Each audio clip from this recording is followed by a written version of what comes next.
friends, it's Pam. Have you ever been around someone who had a huge effect on people? Who comes to mind? Someone so fun and so funny that everyone wants to hang out with them? Or someone who is just so nice that being around them literally makes you want to be a better person?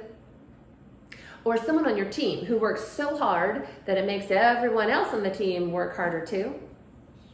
Keep thinking about that person and then think about this. Does that person realize they have that effect on people? Because the truth is, most people don't realize they have an effect on people or how it could really be used for good. How about you? For the next few weeks, we're talking about the you effect, how you affect the people and the situations around you. It's about your influence. For some of you, your you effect might be obvious. Maybe you hold some type of a leadership position that clearly gives you opportunity to influence people.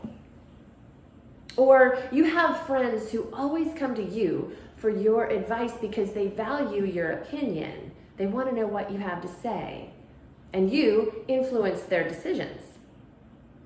On the other hand, you might feel like your you effect is zero. You might feel like you have zero influence over anyone, anywhere. Even the family pet doesn't listen to you.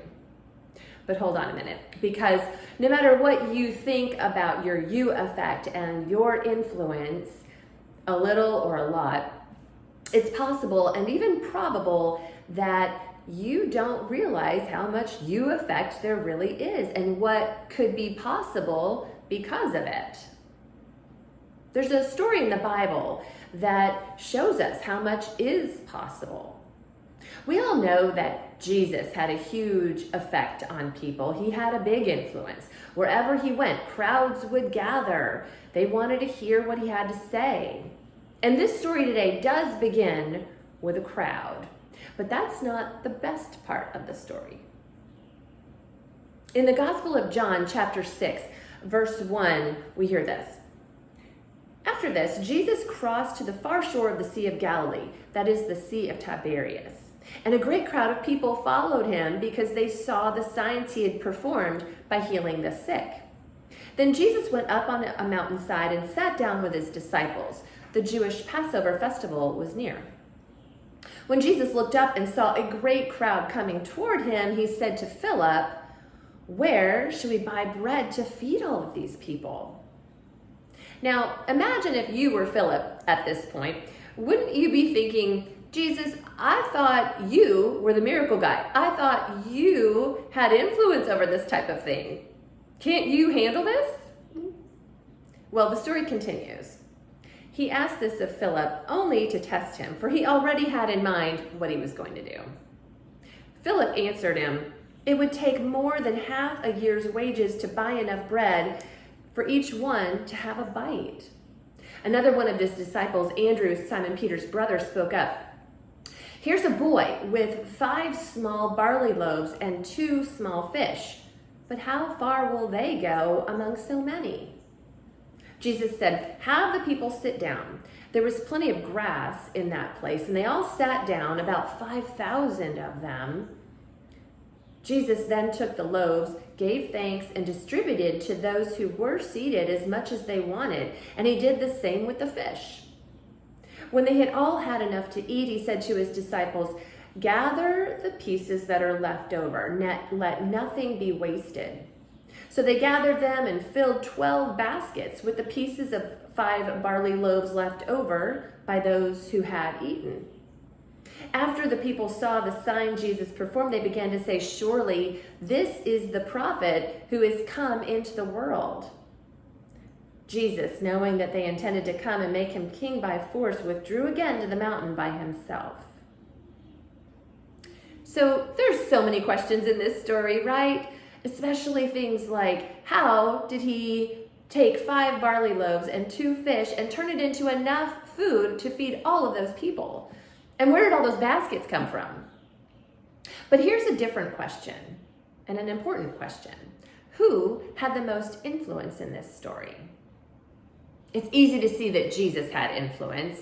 There's a huge crowd of people who came to hear his message, and he performs a miracle and feeds over 5,000 of them. And they cheer for him and they call him a prophet because of it. So yes, Jesus absolutely had influence and an effect on all of those people. But there's a superstar in this story that cannot go unnoticed. It's the boy with the lunch, the boy who had the food with him. No one would have seen this boy as having any influence. And the boy himself probably would have said he had zero effect on people. He was just a kid. And kids at that time were to be seen and not heard. And then again, maybe not even seen. But still, we hear in this story that he's the only one in the crowd who had food with him. Only one who packed a lunch. And sharing that lunch ended up impacting thousands of people. This kid brought all that he had and he gave it to Jesus, and it was enough.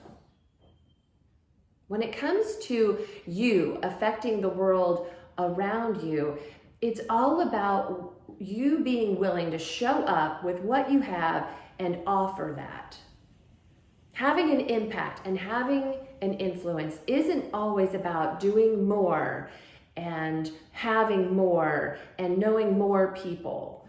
It's about imagining what God can do with the you effect in the space around you, with what you already have. As you imagine that, think about these three things. One, identify the who. Who are the immediate people around you that you have the potential to influence? Two, identify the what. What is it that these people need? Is it encouragement?